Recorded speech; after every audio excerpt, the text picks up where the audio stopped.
Hello, everyone. Welcome to Pirates Parley, episode 19 already. Today, I'm joined by someone from the Arcium team. They are getting an increase in attention because they recently announced their token and TGE event. And we have none other than Milian. Welcome to the show. Thank you, Bart. I'm I'm I'm happy to be here. All Thank you, right. Steve. Well, I'm already happy because I'm Happy Pirate on X. Tell us a little bit about yourself. What do you do at Arcium, and how did you join the team? Yeah. So Nick was supposed to come here. He got very busy with some dev stuff, so I jumped in. I'm Milian. I do mostly marketing for Arcium, or closely with our ecosystem as well. But yeah, been at Arcium for almost 2 years at this point. And actually, I got introduced to Arcium, or like got in contact with Arcium team through Alex, who is the head of marketing at Arcium. I'm Norwegian. He's half Norwegian. So we first there's not many people encrypted are Norwegian. So first, we talked a bit, and eventually they asked if I wanted to try it out at Arkham, and that's how I started in end of September. Oh yeah, 2 years ago, basically. Nice. And what do you do at Arcium? So mostly I do marketing with Alex. We work very closely, and that's everything from socials to articles, some technical content, partnered with our technical team as well. I work closely with our existing teams, help them grow and reach the right audiences. And yeah, everything you see on the Archimex account, that's probably me or me and Alex. So yeah, a little bit of this, a little bit of that, but like mostly that's the part I work with on the daily, and anywhere else I can support. And for those who don't know what Arcium is, because if you're tuning in, you probably heard about Arcium being a privacy protocol, but there's so many privacy protocols. But in my opinion, you guys really are rewriting the meta on privacy encryption. You're not even a Solana native protocol anymore. You guys are deployed on Solana, as far as I understand it, but your technology could be applied in other places as well, if I'm not mistaken. That's right. So Archium is this network. It connects to existing blockchains, but also it can be used by any Web2 enterprise partners as well.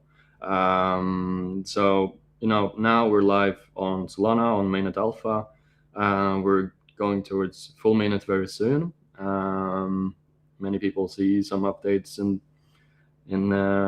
yeah, right now. So now we're gearing up to the full mainnet launch. So yeah, right now we're on Solana. Any application on Solana can connect to Arcium and get encrypted execution into their apps. And so far we have around 12 properly established teams building on Arcium, and not only like financial privacy, but anything that has to do with data to do so. Previously it was mainly just financial privacy. Now we're bringing privacy to everything. Nice. And blockchains are generally very public. So what does Arcium enable what you could not do first? Because in a certain way, a centralized exchange adds privacy because you can deposit it there into a pool and then send it out to a different wallet. You can have anonymous intermediary pools. Rollbit had something like that. How does Arcium differentiate from that, and what type of privacy does it actually add? Right. So if we're talking like centralized exchanges, many people go to centralized exchanges to get privacy when they do the trades because it's basically off chain, right? But what we enable is that you can get even better privacy on chain. When you do a trade on a big centralized exchange, people can see or the people behind the exchange can see that you're doing a trade. But in Arcium's case, there is nobody, not even node operators can see anything that's going on. That's all encrypted with something called secret shares. So, and we also bring this privacy to anything on chain. A good example is gaming. In poker, you have many cards, and these cards are that's your edge. You have to hide them. If these are public, then someone can just see, oh, he has these cards, I should flop. Our blackjack, Zinc as well. He's been doing pretty good right now. They're also doing it for gaming. They have like a tile proof of work mining game, gamified mining, I mean, where you pick a tile and nobody can see which tile you picked, so you keep your competitive advantage. And but yeah, also basically everything. Previously we had CK for privacy. We still have that, but CK is pretty limited in what you can do. You can prove something. How is ZK limited? And for those that are not as deep into the material, ZK stands for zero knowledge, which is like a mathematical proof. You can prove you're telling the truth without revealing the answer or something like that. But tell what is ZK? Exactly. Yeah, so zero knowledge proofs, they can essentially, as I said, prove something without showing what the data is to everyone. So basically, I can prove through a CK proof that I'm over 18, but I don't have to reveal my specific date of birth. That's a very good example. So if you want to have an age-restricted website, for example, you can, instead of showing all your passport data, you can just prove I'm over 18, I'm allowed into this website. Or even for identity verification, you can prove I'm a real human, but you don't need to know my very sensitive data, just that I'm a human. So CK is very good at this, but it can't really compute directly on encrypted data when there's multiple parties involved. So I like to think of CK as a single party privacy thing. And what we have with Arcium is like a multiplayer privacy. So many things on the internet, a lot of things, most things are like multi-party. There's many people together working on something together. But with CK, you can't have this working together part. There's only you. I can prove about me, but I can't work with everyone else with CK. So that brings the use cases, like a horde of new use cases. That's not possible with CK. So CK is great in itself, but when it comes to what you can do, it's very limited. And for the most part, you see CK being used for private transfers. That works. You can use CK for proving you're a human or over a certain age, stuff like this. But beyond that, there's not that much CK can do, and we bring privacy to everything beyond that. All right. On this topic, I have Felix dropping in. He has a question. I think he works for a privacy protocol or is a big fan because he's got the purple umbrella in his name. But how does Arcium's multi-party compute approach compare to, at least I think it's multi-party compute or MPC? Multi-party computation. Yeah. MPC, yeah. Approach compared to alternatives like fully homomorphic encryption, I've done my homework, FHE, or trusted execution environments for collaborative AI model? Yeehaw, what a question. Yeah, no, good question. So essentially, MPC, multi-party computation, FHE, fully homomorphic encryption, and trusted execution environments, they can basically do all the same things when it comes to what you can actually do. So the things that differ here are, number one, performance. how fast is each of the alternatives, and number two, how secure is it, and how robust is it against attacks and privacy robustness and privacy guarantees, right? So we can start with TEs. It's pretty simple. It's basically hardware-backed privacy. So Intel, AMD, Amazon, they have created their specific chips, and these kind of isolate the data from the operating system itself. So when you send data to this, it's get processed in this isolated environment, and for the most part, people can't see what's going on, and it's very fast actually. So it's a very good alternative if you just want something that is very fast, easy to use. But the problem with these is that they have been broken into multiple times. So previously there was a full blockchain network based on T's. Some people found a vulnerability that allowed them to see all previous transaction on this private blockchain. Oh, damn. Yeah, so that was due to, if you can connect to a T, basically if you can connect to the T, you can see what's going on. You can do some simple tricks with equipment only worth, $100, and you can break the security of that T. So the privacy guarantees for T are significantly lower, but they're very fast.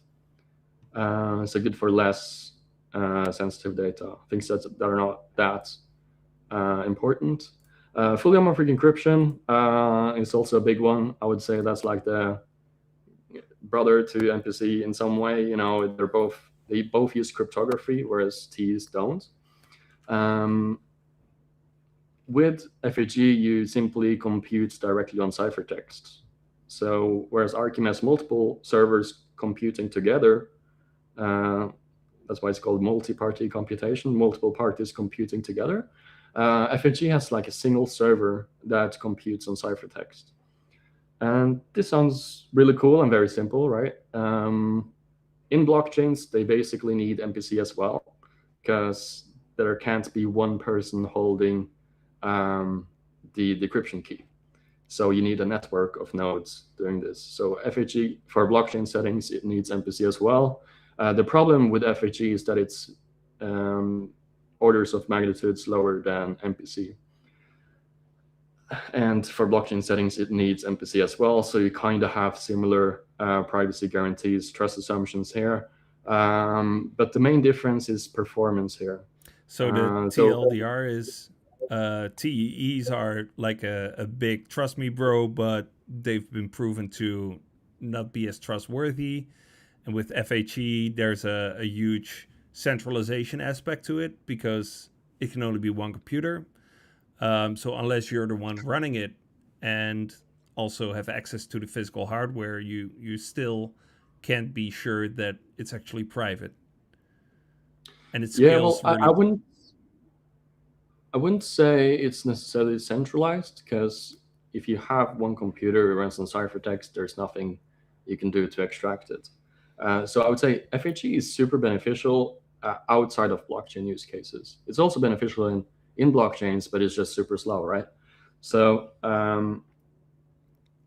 FHE can have the same decentralization as MPC, because you need this MPC network anyways. So that's essentially what it boils down to, how centralized it is. But yeah, I would say good summary on TEs. FHE,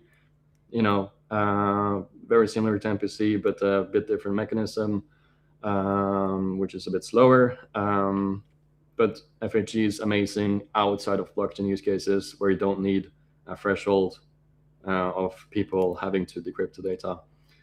So if you're just on one computer, then it's fine. All right. So multi-party compute, does that mean that the data is just fractionalized, or is there also an encryption on top of that? And then every party in the network needs to know what their encrypting or what they're working on, if I'm understanding this correctly. But Arcium does something different. Otherwise, yeah. At least that's my assumption here. So can you explain that for me? Yeah. Yeah, so multi-party computation, it kind of sounds like, it's just multiple parties computing together. The right way to say what we're doing is secure multi-party computation. What you do is that when you first submit your data is encrypted on the client side. It gets sent into the protocol, and this data gets split into something called secret shares. So it's basically garbled data that doesn't make any sense. So each party has a piece of nonsensical data, but together they are able to construct a final result. And so there is basically you just compute on encrypted data. The only way this privacy is broken is if every node in the network colludes together. They go together and say, we're going to find out what this is. We're not going to do it correctly. And we're going to try all nodes together to find out what the data is. For that, we have very strict security and privacy guarantees. I'm not going to go too deep into it, but we have implemented something called dishonest majority.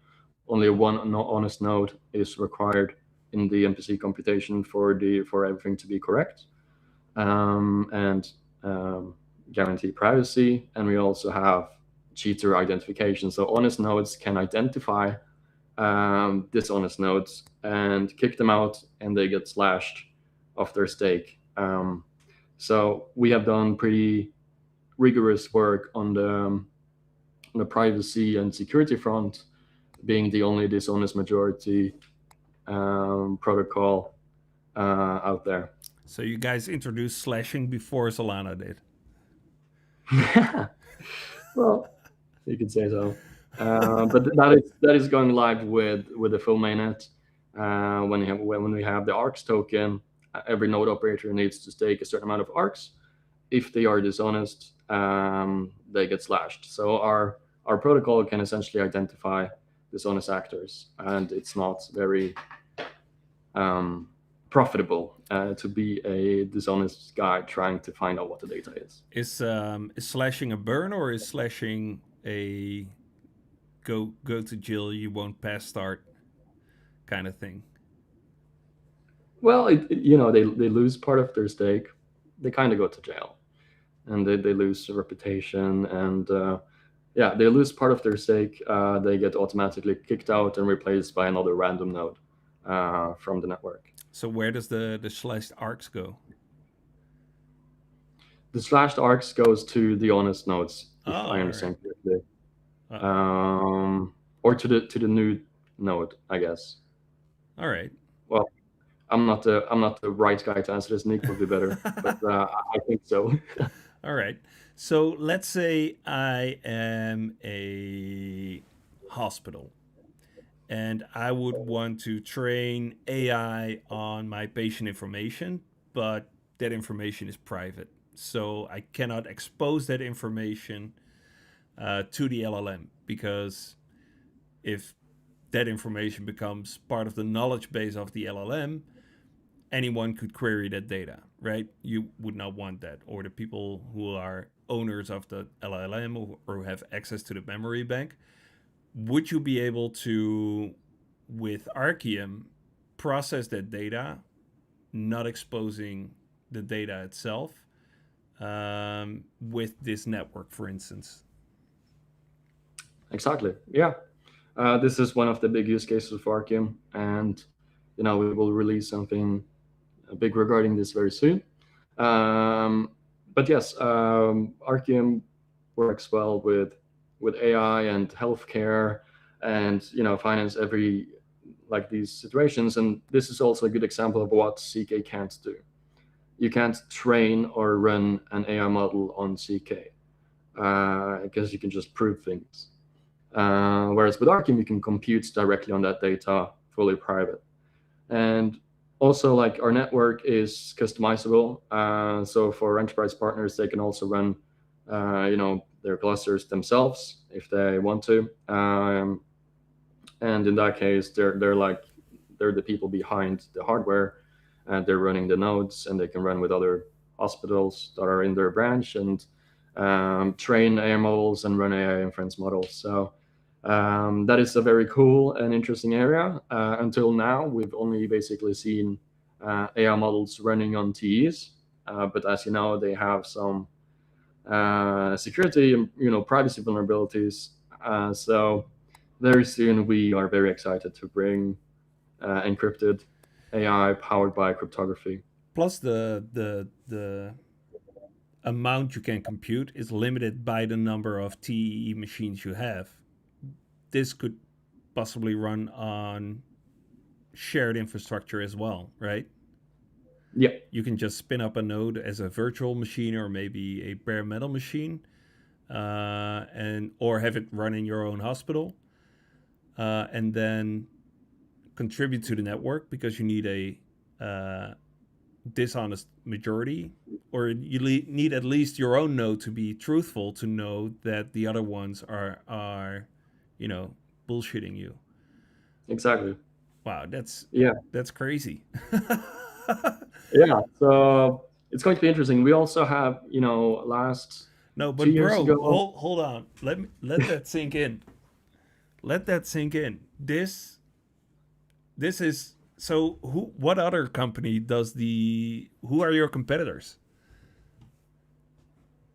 Well, when it comes to cryptographic, fully encrypted AI, there's basically none. But we acquired our biggest Web2 competitor 2 years ago, basically, who was doing this. So we acquired them. We got the core team and their core technology. So 2 years ago, we acquired Infer.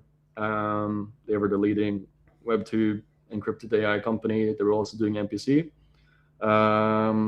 So now we are basically in the possession and continuing to develop a protocol called Manticore. Right now, our protocol that is live on mainnet now is called Cerberus. But this other one that we're going live with soon is called Manticore, and that is specifically made for AI. And as far as I know, it's the fastest fully encrypted, or the fastest MPC protocol for AI in the world. So we're looking forward to releasing this and announcing everyone we will have using this for AI. But I think many people know of like Venice. That is one private AI platform, most famous one. You run either on a zero data retention model where you trust the operators to not speak into your data, or they have different tiers, and the highest tier is like TEs. But yeah, we're bringing fully cryptographic AI to fully cryptographic, fully confidential through cryptography to the world now. There's some other projects working on it, but we haven't really seen much. Mostly just like teasers.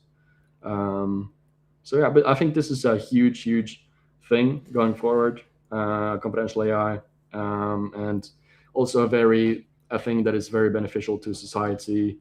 To get better analysis in hospitals. Really, just accelerating humanity as a whole and what we can gather from private data that is valuable. Would I be wrong to say that this is like a similar leap, from introducing AI to the world? 1% or 5 or 10% of the world has used AI in its life. Is this like a similar leap in the technology that this unlocks, or is it, or am I overhyping it? No, I think it's very huge. I mean, because like today, there's so many institutions and people that have private, super valuable data. This is the highest quality data that you can get is private data. But with today's solutions, you can't really do anything with it, because let's say hospitals in Europe, for example, they have to follow GDPR, all these privacy regulations, and now for the first time you get something that is compliant with that. People, we can finally get to use this isolated silo data, and we can, multiple hospitals can go together and run proper analysis on this, and that has basically never been seen before. So, and also like with AI, like we don't really have that much of a compute problem anymore, but more a data problem. We have all this data locked in that cannot be, it cannot be touched. But now we enable this untouched data to be processed in a fully private form, powered by cryptography for the first time. So I think it's super huge. It's one of the things that nerds like me about Arcium, and yeah, really looking forward to see it in fruition. That's crazy. Now, there are companies that don't like privacy as much and they love data. Are you guys worried at all, like being bought up by the likes of TikTok or Meta or Google, who offer free products because you're the product, you generate their revenue? So, what are your thoughts on that? Well, they're not going to acquire us. That's for sure. But yeah, I mean, there's many companies out there that harvest data in extreme ways, and many are not aware of it. I think in recent times more people have noticed how extreme some of these privacy policies at these different platforms can be, and that has ultimately made users more privacy aware. And I think this is continuing to grow as people realize how much data they feed to these big corporations. And even with AI, when you use a Claude or ChatGPT, all the data you send in, like it's really insane how well these models know you after you've used it for like 6 months, a year, 2 years, 3 years. Like it knows you better than yourself. And you can imagine, the catastrophic thing that can happen, if there's data leaks or some employee at these companies leak it. That is really insane to think about. So yeah, but we're gradually building up an ecosystem of teams and companies using our technology to, number one, for the benefit of the user, but also to create new market mechanisms never done before on blockchains, and also utilize this data that never got utilized because of these privacy violations. Is there a team currently building an LLM on top of Arcium's technology? That's confidential data. All right, but yeah, can neither confirm nor deny. Let's let's put it that way. You will know sooner or later. All right, no, because I hear what you're saying, and I run my own AI harness, right? I run Hermes at home. Right. It's called Sam, Steve's assistant manager. It performs daily tasks. It takes work out of my hands, but it uses an LLM, or a language model from, I think currently it's using GPT 5.4 mini.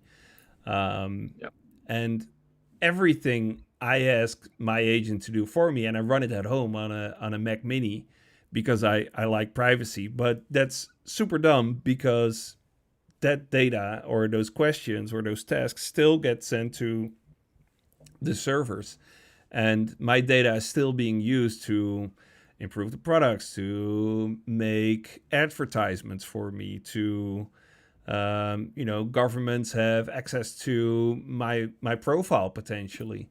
on these models. So yeah, I do think about those things sometimes. Do you think people care enough about privacy, or should we care more? Mm, when it comes to like AI, for the consumer, there's many ways, and I've also seen like increased interest in this. Is that you can run models locally, and in this case, you're the one that processes this data. Nobody else can see it. But then there's the thing like the best AI models, they have so many parameters, billions and billions or trillions of parameters, and like a normal person can't run this on their consumer hardware. Um, but even here, I've seen people getting interested. For the best models, you obviously need to run on some super powerful machine, and this is where you can put cryptography on top of that to make it private and get the best things. When it comes to like privacy, if people care about it, I think fundamentally people care about it. People close their bathroom door for a reason. Um, all these things, cliche stuff. People don't go naked on the street. But when it comes to digital privacy, I think yes, but I think it ultimately depends on how easy and user friendly it is to use. If you look at ProtonMail, for example, they have like hundreds of millions of users, and this is like a privacy focused email service, and but they've managed to make it so simple that the UX is not worse than the alternatives. Also with Signal, they have millions and millions of users, tens of millions, if not hundreds of millions. But in here as well, it's not it's not as complex, or it's not more complex than using a normal messenger. So I think this is the main thing, is to make everything faster, simpler, and also creating user interfaces that are manageable.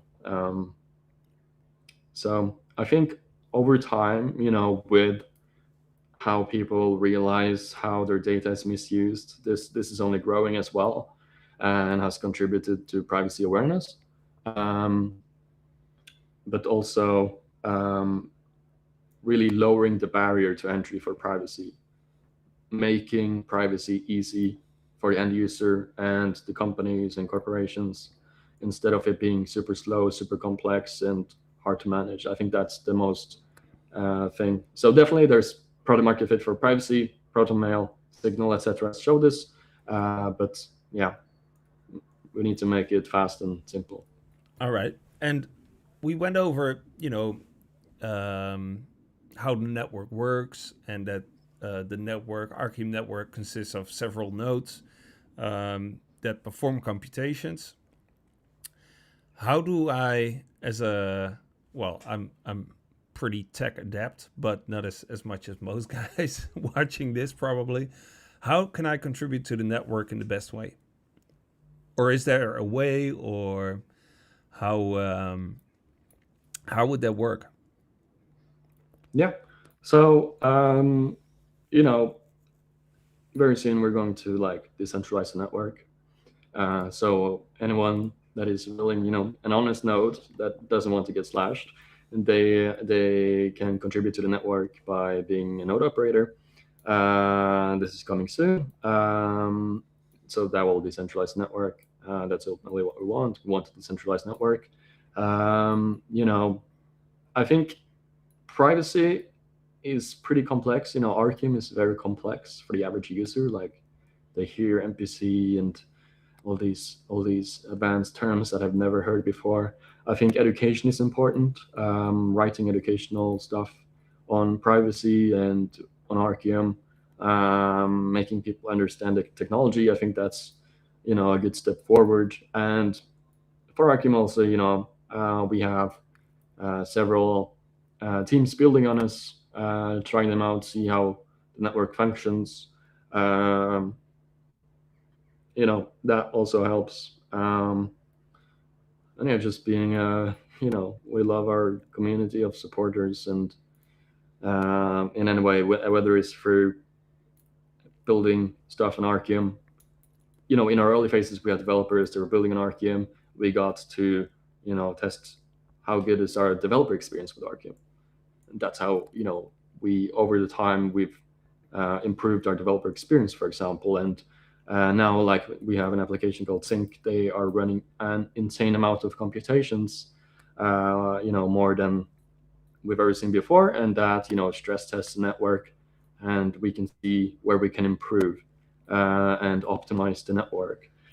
So any activity on the Arcium network, whether it's through apps, trying out apps, being a developer on Arcium, we love developers on Arcium. We help them out as much as we can. We have a big focus on that.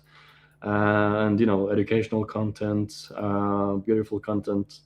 That's what we love to see. Well, if you're a builder and building on Arcium, and you don't think the developer experience on Arcium is good, now is the time to jump in the chat and call bullshit. Absolutely. Or forever hold your silence. But feel free to drop your questions in the chat if you haven't already. Hone is asking, when is TGE? Probably before the network opens up for private contributors, because you need tokens in order to contribute to the network. Do you guys have a date, or is it still confidential? It's still confidential, but very soon it won't be. Very soon it will be decrypted. All right. So just gotta hang on. I can't leak that here. I'm sorry. To disappoint the question, but just keep an eye out on the Arcium account, and it will come out. So contributing to the network is permissionless, I think. You only need to have enough tokens to contribute. What are the hardware requirements for running a node? Do you know that by chance? Yeah, I mean, we did like an initial test run last half a year ago, whenever anyone could spin up a node. I didn't process computations on the network, but everyone got to try out how it is setting it up. Me personally, I don't remember the specs specifically, but it's not as you don't need as powerful. You don't need that powerful of a computer. Like it's going to run on consumer hardware. So it is, or it isn't. It can run on consumer hardware. Really? So you can run a node on consumer hardware. Obviously not the weakest machines, but somewhere in the middle. In there, so you can contribute. You really don't need a super powerful computer to contribute to Arcium. Damn. So my Mac Mini is going to be also an Arcium node. Exactly. Hot damn. That could work, yeah. Yeah. Hey. Oh, yeah. Count me in. Shut up and take my money. You already mentioned Cerberus. And Cerberus is the mythical creature. We love mythical creatures. We love Triton. The guard dog of the underworld, three-headed dog. It is the same name for a protocol of what Arcium was previously as a company was called Elusive. And Cerberus was the part that made sure that no malicious actors were using the network. Is that still the case? Is this still the protocol that prevents bad actors from, stealing money and making it private through your network? Because that must be one of the concerns while building a privacy protocol, I would think. Yeah, I mean, so like, was it like Cerberus, illustrates that no bad actors can collude the network, try to cheat and try to break privacy. When it comes to like compliance and stuff, Arcium is permissionless. We can't really like enforce that kind of compliance on a network level, but applications on top, there's many solutions nowadays. You have all these things. If you have a privacy application like Umbra, you can integrate something like range, for example, to exclude bad actors from the money sets. But yeah, it kind of depends on what stack you're at. So if I'm North Korea, I would not be able to steal some funds from somewhere and then pull it through Arcium and it'd be gone. No, I mean not through applications like Umbra. That's impossible. Like they have OFAC lists and they have range, which is actually actively screening against all these sanctions lists and countries. So a North Korean would not be able to do anything on Arcium now. No. Nice. Yeah. Luckily. I won't say F you to certain people, but yeah, I don't like Kim. I don't like him. That's good. You just passed the North Korea test. Yes, I can put fingers in front of my face and it's still me. At one point, there was also talk about creating a token standard, if I'm not mistaken. C token. Yes. cSPL. cSPL. What is cSPL? And is it live yet? Can I use it already? Tell me all about it. Yeah. So, we've been working on this. cSPL is going live on DevNet very soon. And what's, cSPL stands for confidential SPL. SPL is the Solana token standard. And we're bringing confidentiality to the standard, basically. And what confidentiality means here is that, let's say you make your Solana into a confidential Solana token. You can just wrap it on any DEX. And once you wrap it, nobody can see the amount of SOL that you have in your balance, and nobody can see the amount you transfer to other people. So basically, the amount is encrypted. What cSPL does not hide is where that user A sent funds to user B, or like wallet A sent funds to wallet B, but they can't see how much, and they can see how much you hold. That's essentially what cSPL brings in a very simple user interface. It's a very simple way to get confidentiality into your stuff as native as possible. So you are able to see how much you hold yourself, right? Oh yeah, yeah. I mean, that would be nice, wouldn't it? I mean, yes, yes. So you yourself, I think that's a very relevant feature. So you yourself can see how much you hold, but anyone else, they can't see it. So do you have to go to a certain interface, or would you just be able to open your wallet and see, all right, I know that I hold this amount of tokens? Is it just a Sol Pack token, or could it be any token? It could be any token. All right. Any token, and yes, there will be, ideally be multiple interfaces. You just go to your favorite DEX and you wrap it into a confidential version. And very simple, and also very cheap. Privacy has had a problem of things being very expensive, so it will not be much more expensive than a normal Solana transaction. So yes, any SPL token can now be confidential soon. Not today, but very soon. And that's one of the most anticipated releases that we are coming with. So this is gonna make a lot of airdrop recipients very, very happy, I think. Oh yeah. Do you Absolutely. think every airdrop will in the future go through a wrapped version, a cryptographically wrapped version of the token you're releasing? It's a good question. Maybe. I mean, last week or 2 weeks ago, Umbra, building an Arcium, they just announced their partnership with Streamflow. So they do token unlocks. So they just announced confidential token unlocks, confidential vesting. So I would say that's one way in that direction. For airdrop specifically, maybe, I'm not sure. If there's user demand for it, absolutely. If people don't care, maybe not. But we just see where there's user demand. So if there's any airdrop farmers in the chat, you feel free to let me know. So OX Bose says, my questions are not asked, but I'm unsure what the question was. I don't see it, to be honest. So maybe you can ask it again.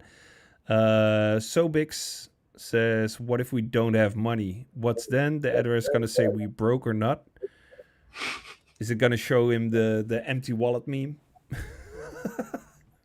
Yeah, man. I mean, if you're broke, there's not much to do with cSPL, sadly. But yeah, then you'll confidentially see that you have 0.00 Solana or USDC or USDT or whatever token you use. But nobody else will see that, so that's good for you. Some people may assume that you're rich, because ultimately they don't know. I think that's a big concern that, recent attacks in Europe on people who work in our industry, people getting kidnapped, losing fingers, getting family members kidnapped, just because people are able to trace how much you own because it's visible on chain. I think this will probably help with reducing the risk there. Yeah, I mean, especially in France, it's absolutely insane, and many of the kidnappings in France has been due to, I think that some people were selling this private data to these people, and then they could see how much money do you have, where do they live, all of this, and that's scary, and that's obviously a big point we're trying to fix. It's really truly insane that everything is public. That's not how a financial life should be. It's pretty scary, and if you are a DeFi power user, it's so easy to make others identify you as the person you are. Yes. For example, you use all these different apps, right? And you maybe create a name that you think is private, but on the blockchain it connects your wallet. So now you have your name or X profile. If you have a Polymarket profile and you connect it to your X account, and everything is connected and you are identified. So personally, I don't think there's much pseudonymity left in crypto. You either have some privacy in place, or you are identified. And these platforms, Arcium, these intelligence platforms, they're becoming better and better. AI monitoring tools, all of this is coming together, and it's really so easy nowadays. 5 years ago, there wasn't this advanced tools, but now there is. So as this as blockchain analysis gets better, the higher the need is for privacy as well. Yeah, but we also need blockchain security, right? Of course, yeah. Yeah, actors that monitor everything. All right, let's go to the chat one more time. SobiX says, I'm happy for the first time. I'm not rich. Nobody kidnaps me. I have all my fingers. Maybe you should start learning how to play the piano. Or type with 10 fingers. I'm not sure if you type that message with 10 fingers. But yeah, I learned that last year. I'm really happy with it. All right. So what's next for Arcium? So TGE is coming up. Public mainnet is coming up. What else? There are some things you can't disclose, obviously. What can you disclose?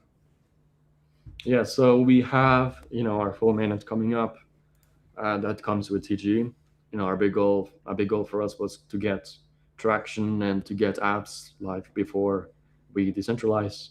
And now we come to the point where there's a lot of activity on our network. We have processed now over 1.1 million encrypted computations, and that includes 4,100,000 transactions. So TG is coming up, allows us to decentralize. People will be able to contribute as node operators. We have, I would say, we also have some encrypted AI stuff coming out too. I can't say too much on that either, but encrypted AI that is coming, and not through hardware, but through cryptography. And we will have some really exciting stuff coming there.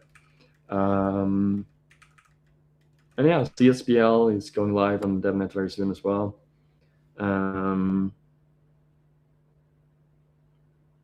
Yeah, I think that's what I'm comfortable sharing now without getting in trouble. All right, I'm gonna play with fire, or have you play with fire if you're up for it. If Arcium was gonna acquire another company, what company would that be? Or what type of company would that be? Well, I think, You we should already not play acquired. poker, by the way. Every time I ask a spicy question that's, tiptoeing around what you can and can't say, this vein on your head immediately pops out. That's an interesting question. I haven't think much about it. I think it was very clear to us like 2 years ago, and Arcium acquired Infer. Now there's not that many obvious acquisitions, but let's say we acquire Palantir. That would be great. Oh, wow. Yeah, that We would make be a everything big one. private. Palantir is a questionable questionable entity. Yeah, letting AI rip through humans' lives like that, it's it's pretty crazy. And how happy Yeah, the CEO is with that as well. Like, oh yeah, we're gonna kill so many people, yay! Like, exactly. whoa, dude. It's insane. Or like, OpenAI, Anthropic, because these are like the models almost everyone uses, but they don't really provide any privacy features at all for the users because they want this data. If we could add privacy onto these big models that everyone uses, then the barrier to entry for privacy is so low because you have the best models and they have privacy. Right now they're proprietary, so nobody can really add privacy onto it since it's not open source. All right, I think that was my last question. No, wait, I have one more, two more. Is Arcium going to be the end of public blockchain technology? No, I wouldn't say so. I think so. We don't replace blockchains; we just add encrypted execution to it. So I think some things are good to have public, and some things are good to have private. So what we offer is the user the optionality to choose what do they want, and some companies may want to disclose their holdings, or MicroStrategy, for example. They should not disclose it for transparency, and others not so much. So I believe both have their place, but I think there's way more to be built out on the private side, because that's completely empty now. I don't think a fully transparent system is a good long-term bet. But having optional privacy on blockchains, and also beyond, giving also privacy to things beyond blockchain. But I think that's very important, and the gap we're trying to fill and to bring new market mechanisms to really advance and accelerate crypto and other industries. And this is going to scale as well as Solana is going to scale, in my opinion. Oh yeah. Oh yeah. All right. Last questions from the chat. There's a lot of people that are digging the vibes. So Sobix asks, what do you think about trusted execution environments? He loves trusted execution environment-based tech. Highly doubt. We already went over this, but yeah, give us the... If you were Grok unhinged mode, tell us about TEEs. Well,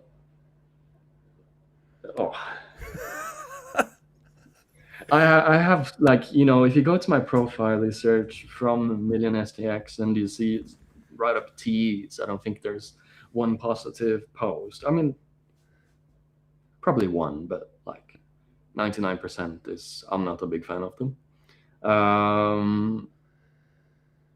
I think the Snowden stuff has showed, and all other, released or leaked files from like how the government handles privacy and how they're, collaborating. These are three companies basically. It's Intel, AMD, and AWS, Amazon, and we all know how they cooperate and how NSA has its ways. So yeah, it's all a bit loosey-goosey, backdoor politics. Some presidents even own shares in those companies. Yeah, it's wild, and I agree.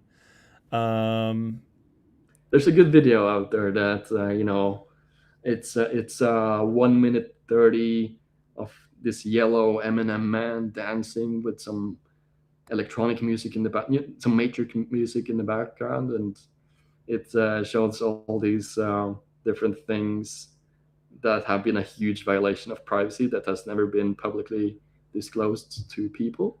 How do people find it? And if you're in the chat right now, find it for me. Post the link in the chat so people can find it.